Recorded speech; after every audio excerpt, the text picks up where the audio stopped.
9 o'clock. Don't worry, you are just in time for the latest update in the world of politics, business and sports. And this is what to expect.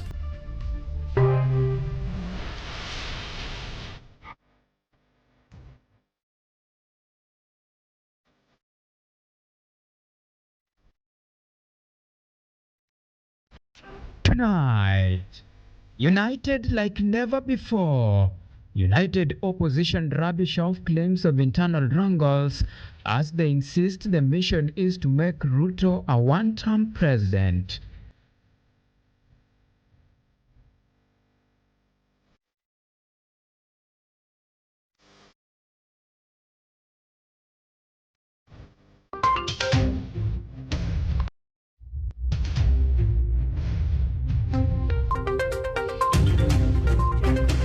Come, let's reason together. A section of ODM leaders are now calling for dialogue amid growing tension within the party.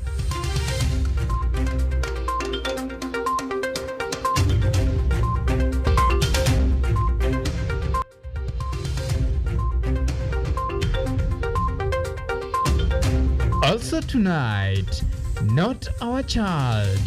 Drama and confusion at Embu Morgue as family demands the body of their kin after they were mistakenly given a wrong body for burial.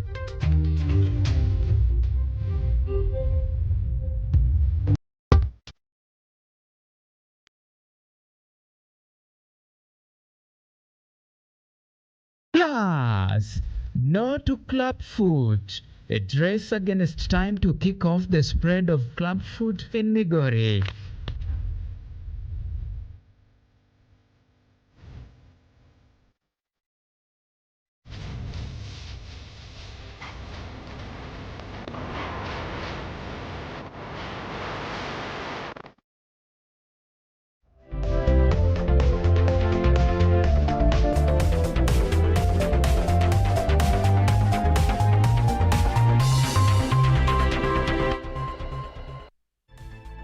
This is Kutv Primetime News with Auma Evans.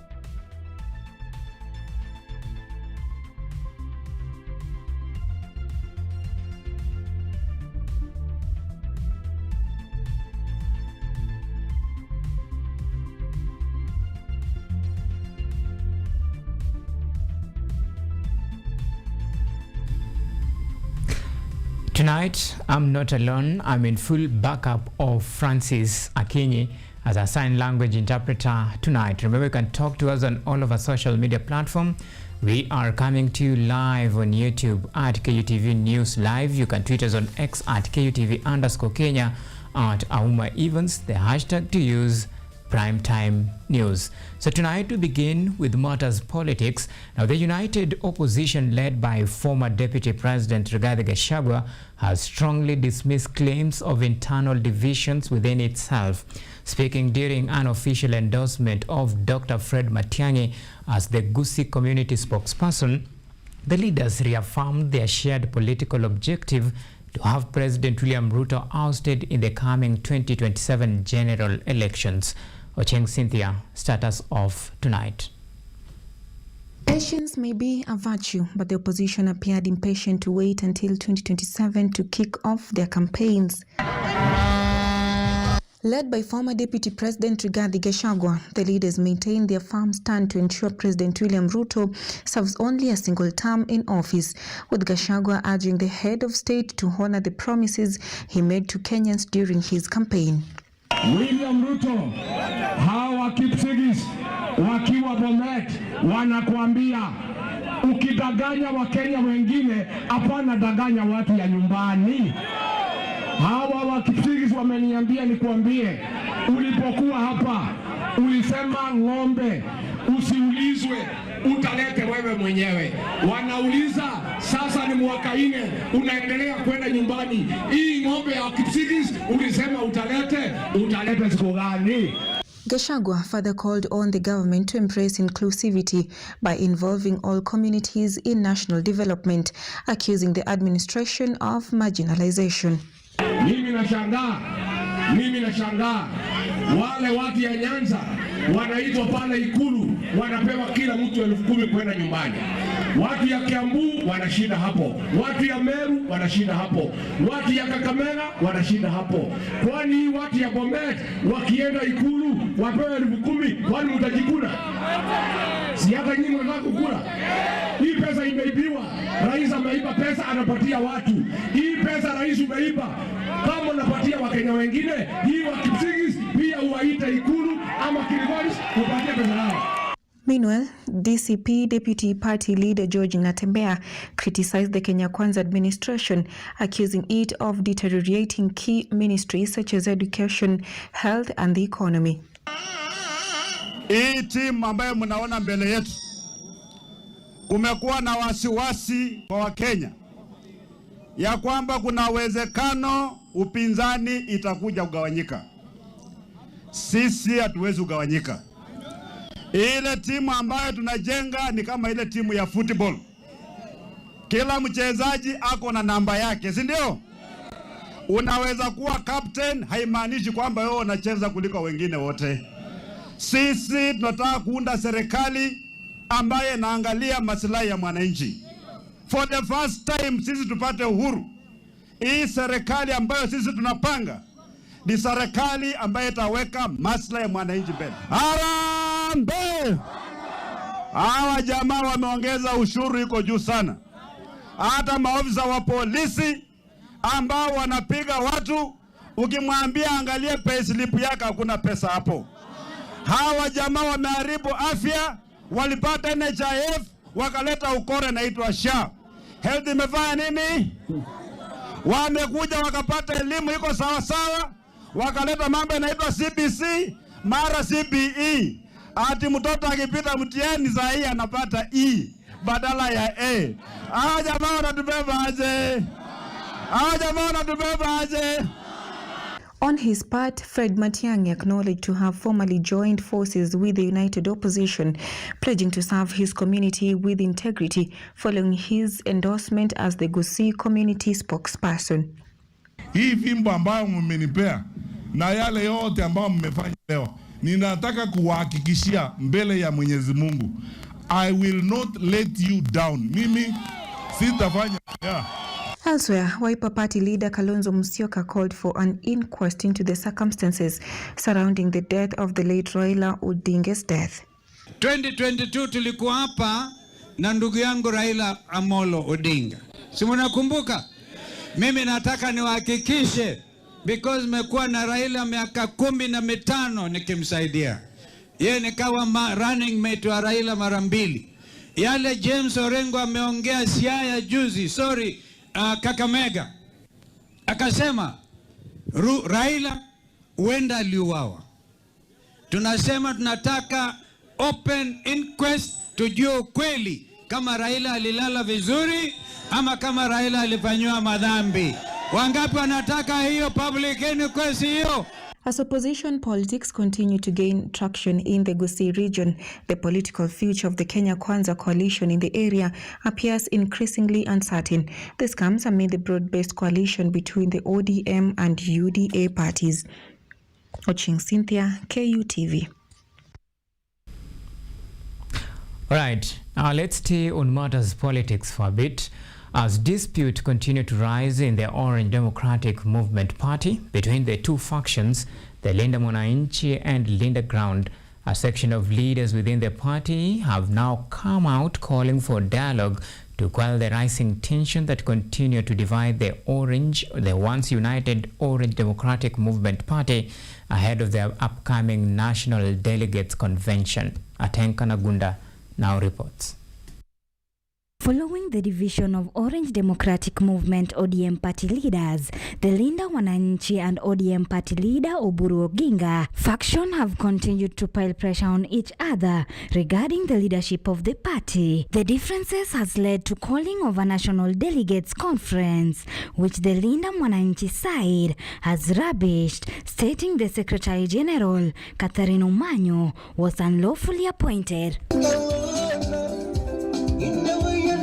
According to ODM chairperson Gladys Wanga, internal tensions ahead of March 27th, a National Executive Council NEC meeting are politically instigated as she backs Oburu Oginga amid a widening leadership rift with allies of former Secretary General Edwin Sifuna. Akawa gavana. The Linda Mwananchi faction led by Edwin Sifuna has been doing meetings contrary to the Linda Ground faction, meetings that have seen destruction of property and losing of lives. However, Senate Minority Leader Stewart Madzayo has downplayed party divisions, calling them ideological differences. People should remain calm, and people should be able to talk to one another as Kenyans. Currently, as you can see, we in ODM, we are sort of divided into two camps. But all I believe is that Baba did not advise us to divide. Baba advised us to sit and talk and agree to one another. Dialogue has been termed as the medicine to the ailing party, with leaders in the party calling for consultative meeting ahead of the NDC, a meeting that will highlight the differences and how they should be addressed ahead of the upcoming coalition talks with the ruling party, United Democratic Alliance. So I strongly believe that Baba left us a legacy that we should not break up the party. Should stay together. We should be able to have our own differences. We should be able to discuss those differences and eventually agree with one another. That is the spirit which I believe we should carry on, and that is the spirit of Baba. I don't see that there is any point that has been out of the 10 points agenda. I don't see. Citizens now await to see if ODM's internal disputes will be resolved or who among the leaders, including Linda Mwananchi allies, will exit the party. Atenka Negunda, KUTV. Thank you, Tang Kanagunda, for that comprehensive reporting. Now, Machakos Governor Wavinya Ndeti has urged leaders to tone down and instead prioritize harmony, peaceful relationships and productive discourse that strengthens ties or other ties throughout the community. Governor Wavinya Ndeti was, however, quick to drum up support for administration, highlighting her scorecard in enhancing the quality of life for those living in Machakos.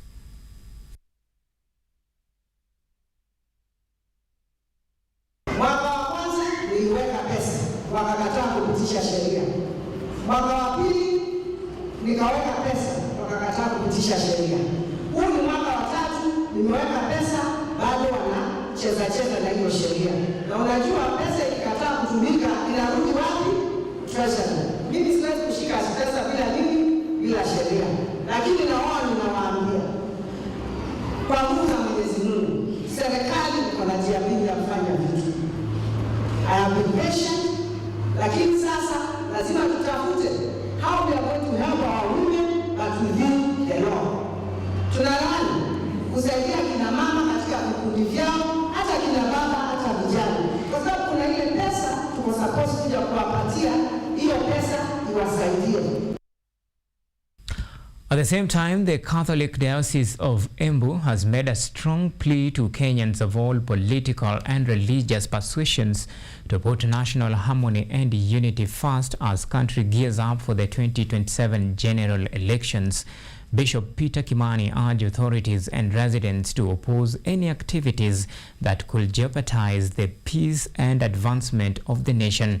He cited the recent political violence that has been occurring around the country as a crucial time for introspection. The bishop also directed strong remarks toward the political class, appealing to them to stop using young people as a tool for incitement and chaos at political gatherings.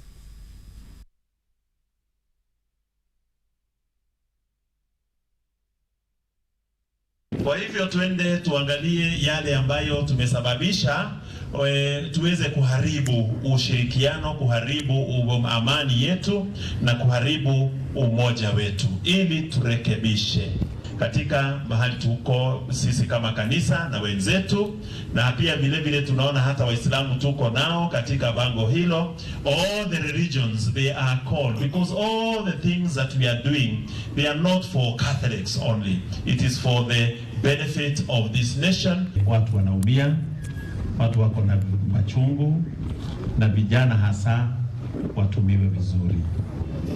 Wale ambao labda si wewe, lakini kuna wengine ambao wanasababisha rabsha mbalimbali, tafadhali kuwa mjumbe wetu wa amani kutoka Embu.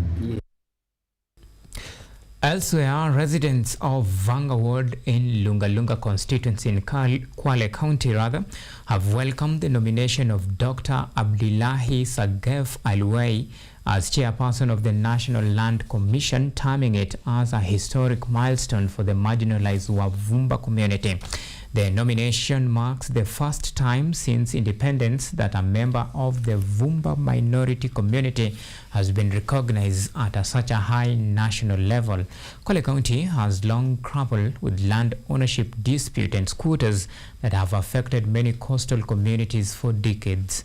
The residents have expressed confidence that Dr. Alway's leadership at the NLC will help address historical land injustices in the region.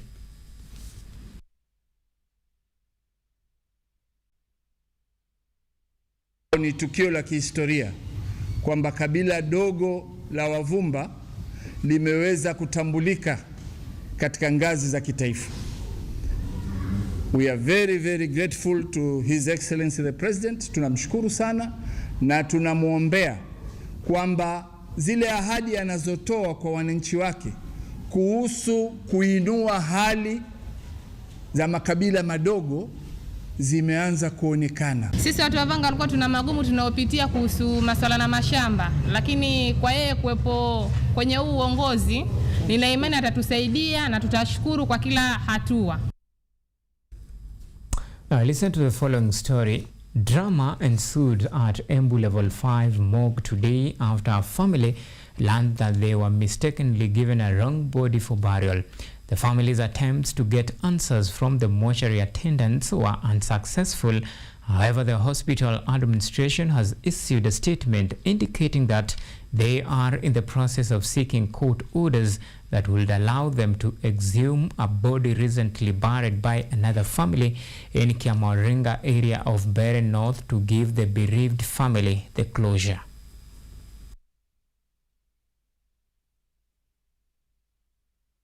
Tulikuwa tumepanga madisi huko Mukuria sublocation Kinjinji Andakwa, na tukapanga na mpango ukakamilika. Asubuhi tukakunja tukapika hapa saa 3 na tukubewa mwili, tukakaa mpaka saa 6:30. Tukaambiwa tukangojea saa 7 ikiwa inaendelea. Tukienda kuona mwili, tukaona mwili si huyo, si mtoto wetu. Mama mtoto akaenda akasema si wake, baba mtoto akaenda, hata soso mzazi wa huyo mtoto akasema huyu mtoto nimekaa naye na yeye si mtoto. Na sasa tumeamua hata mwili ukiwa Nairobi tutaendea huyo mwili mpaka tuwafikishe nyumbani. Na kufikia hapo tumeenda kwa polisi, kwa askari, hatujapewa mtoto. Wametuambia kwanza turudi huku, tukaita sijui OCS ama anaitwa hospitali, tukamulizia mtoto wako wapi, na hadi hapo hatujapewa mtoto. Au mortuary attendants wakaanza tukauliza, tukaingia tukiwa wote sasa, tukauliza kwani yako wapi mtoto. Wakaanza kusema mtoto sijui ni huyo, sijui nini. Huyo mtoto si yeye, juu huyo mtoto hadi atoshei kwa sanduku. Mtoto alikuwa mwaka moja na wiki 2, na huyo ni kama ni wa miaka 6. Alafu ni mweusi na mtoto alikuwa mweupe. Hiyo The pain of losing a child and at the same time losing the body, the double tragedy. We hope that the family will get the much closure that they need. Anyway, so that story takes us to our first break here on KUTV Primetime News. Remember, we still have much and more lined up for you. But first thing first, let's take this very short breather. We'll be back with more.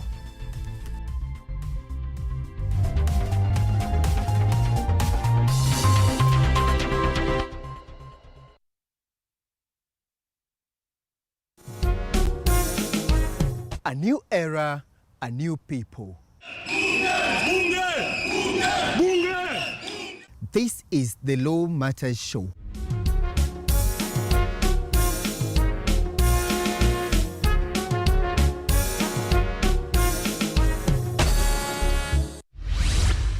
A program that brings you legal sensitization on your television. My statement is written and just the quote the prosecution. I think that this loss is a setback for Raila Odinga.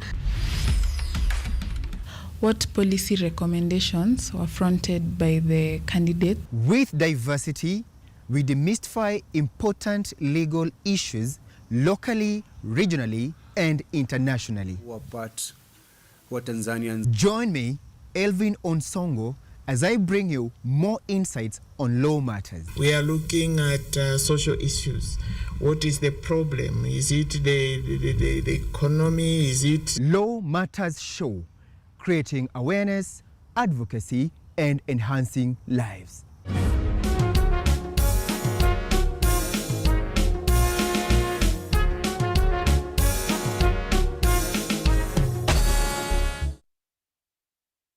Hello everybody, I'm your host Yuri and this is KU Plug, the best entertainment and nightlife show Kenya has to offer.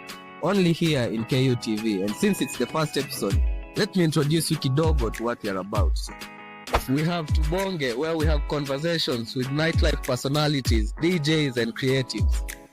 We have the Night Shift, where we document Kenya's vibrant nightlife, DJs, events, artists and culture. We have Banja, capturing raw public opinions on trending topics, views and experiences. Na KU Plug sio KU Plug bila kukosa the plug, where we spotlight underground talent, student businesses, fashion trends and viral movements. And finally, Behind the Tent, a cinematic behind the scenes of music videos, film sets, photo shoots, events and hustle stories. So, let's dive in.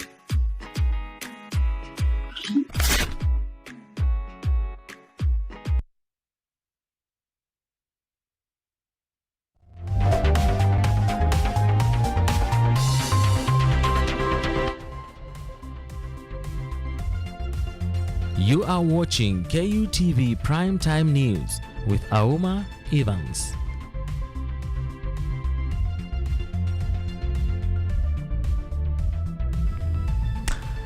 Welcome back and thank you for keeping it Primetime News. Now, with the rising infant clubfoot cases, Clubfoot Care for Kenya has partnered with Migori County to provide timely treatment and medical support for affected children, noting that globally 1 in 1,000 newborns is affected, with 2,000 cases annually reported in the country, whereas in Migori about 40 children are born with clubfoot yearly, yet only 2 to 4 receive monthly treatment at the Migori Hospital County and Referral Hospital.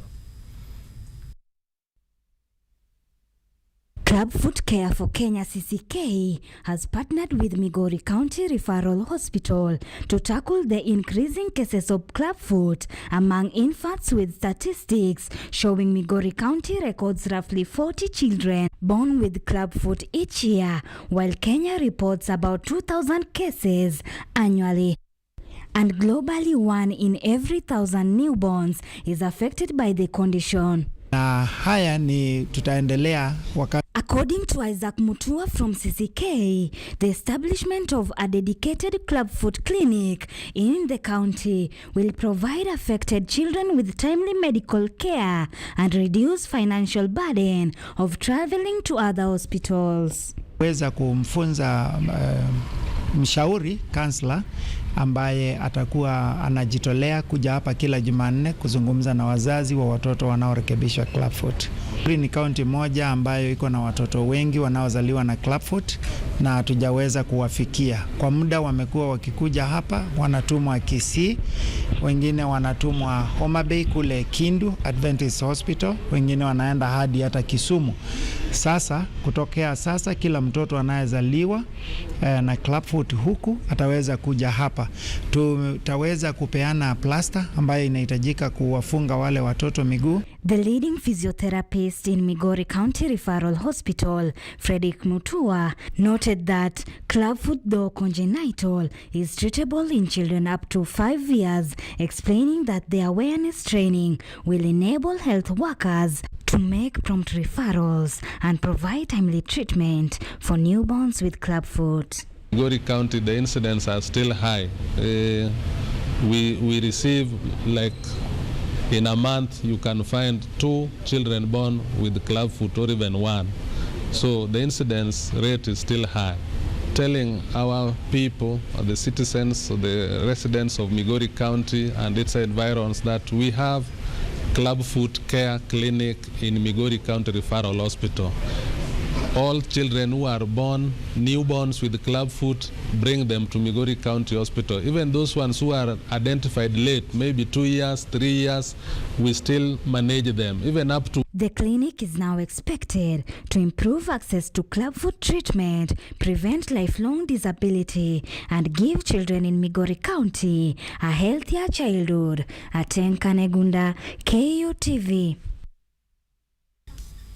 Now, former Ijara Member of Parliament Ahmed Ibrahim has rubbished off the endorsement of Garissa Senator Abdul Kadir Haji as the only candidate for the gubernatorial race. Abbas and Haji had both submitted their candidacy papers to the Council of Elders in an attempt to win the support of the clan. However, the elders led by Sultan Hassan Omar Shurei made the decision publicly last Wednesday following weeks and months of deliberation, silent lobbying and private meetings to endorse Abdul Kadir Haji as the next governor for Garissa County. Listen in.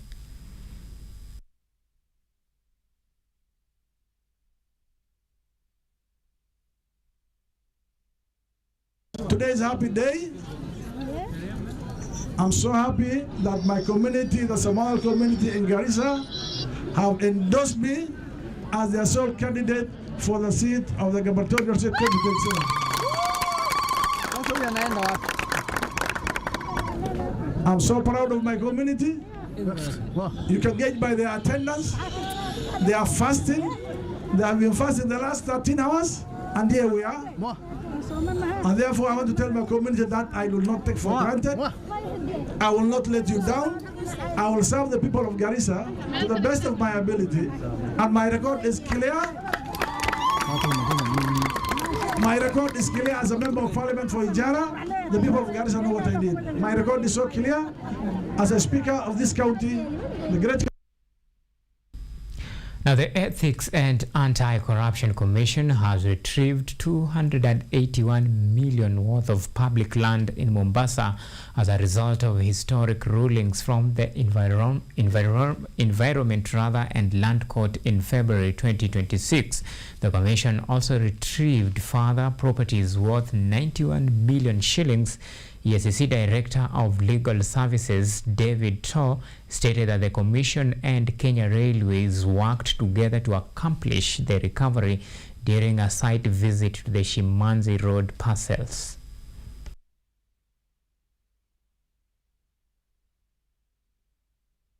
This land had been hived off Kenya Railways land, the land that you see behind us, which has a building and the ones we have just seen across, which are in front of this major building which is behind us, is part of Kenya Railway land, which was hived off and sold to third parties, sometimes in 1999. In the year 2015, Kenya Railways filed a suit, and we also filed a suit as a commission in the year 2020.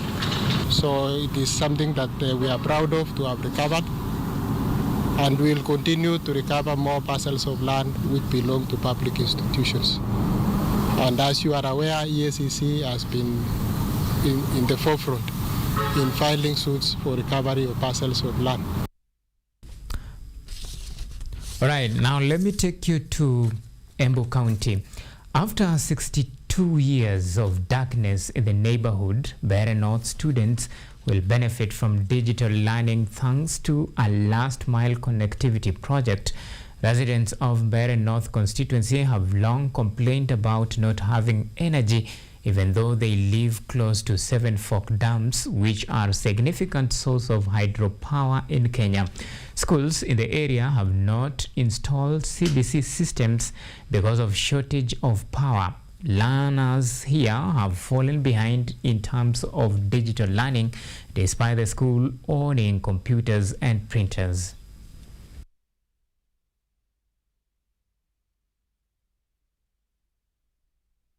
Serikali tulio nayo wakati huu kwa sababu ya kutufikishia stima huku kwetu, ile stima ambayo hatunjawahi iona tangu dunia kuumbwa. Kwa hivyo tunashukurani sana kwa Mheshimiwa Roko, Mheshimiwa Muthende na wale wote wamesimamia hiyo project. Kwa hivyo tunasema ni asante. Tunaona tutasaidika sana, kijiji chetu kitaweza kukua, kutakuwa na mijengo. Now we're due to our second break here on KUTV Primetime News. When we come back, it's all about Matter Sports.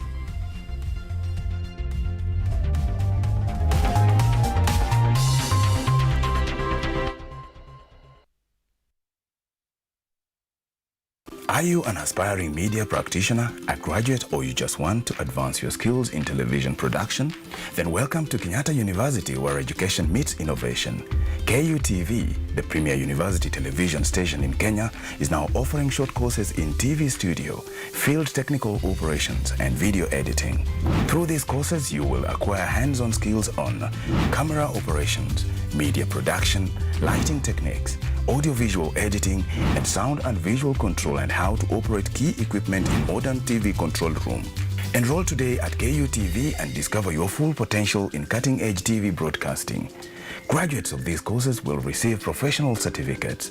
For more information, visit our offices at KUTV Studios or call us on 020-870-4252 or 020-870-4255 or SMS us on 0739-110-544. KUTV, a new experience.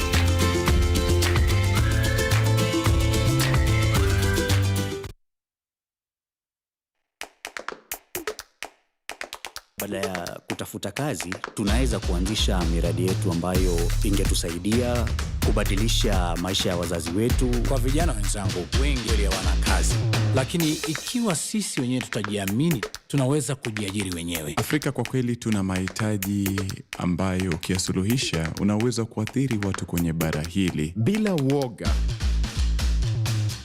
watu huwa na uzalishaji zaidi, wanajawa na ujasiri, wanakuwa wabunifu na wanakuwa wenye maarifa. Niliamua kuacha kazi, hata kama sitafanikiwa, nitakuwa nimejaribu, nitakuwa najua haiwezekani. Hakuna kitu cha ajabu hapa. Kila anayepata ufanisi hufanya kazi usiku na mchana. Kitu kitakusukuma na kuwezesha kupata maarifa ambayo hukuwa nayo. Tunajaribu kutengeneza kitu kitakachopita mipaka ya nchi hii. Ikiwa unataka kubadilisha ulimwengu, anza na nyumbani.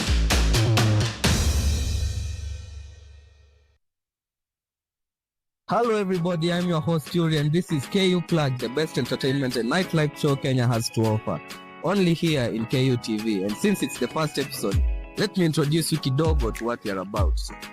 We have Tubonge, where we have conversations with nightlife personalities, DJs and creatives. We have the Night Shift, where we document Kenya's vibrant nightlife, DJs, events, artists and culture. We have Banja, capturing raw public opinions on trending topics, views and experiences. Na KU Plug sio KU Plug bila kukosa the plug, where we spotlight underground talent, student businesses, fashion trends and viral movements. And finally, Behind the Tent, a cinematic behind the scenes of music videos, film sets, photo shoots, events and hustle stories. So, let's dive in.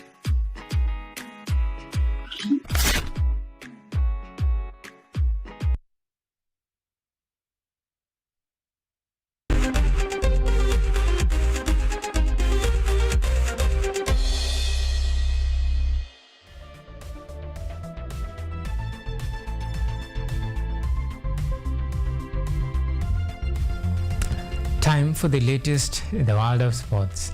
Harambee Starlets will travel to Abidjan to play 2 friendly games in advance of 16th Women's Africa Cup of Nations, which will take place in Morocco starting next month.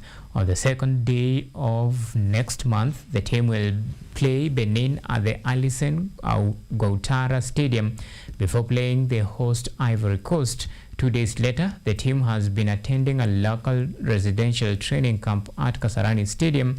2 days prior to the start of the competition on March 15, Harambee Starlets, led by coach Beldin Odemba, will fly to Morocco after setting up a residential camp in Miremas in Marseille, that is in France.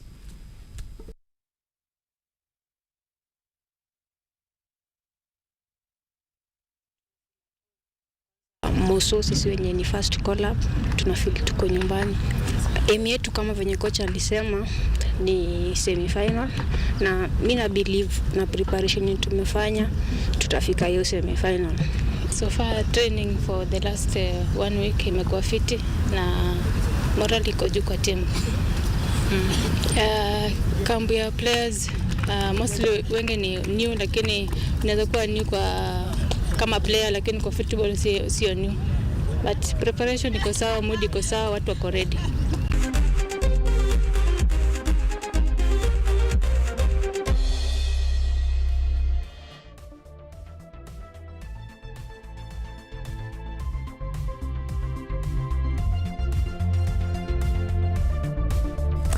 It's a wrap. Asante sana for the men and women behind the scene, and for you esteemed viewers for always keeping us a company in the last 40 minutes or so. My good name is Auma Evans. Our sign language interpreter tonight has been Francis Akinye. Until next time, you have a lovely night and God bless.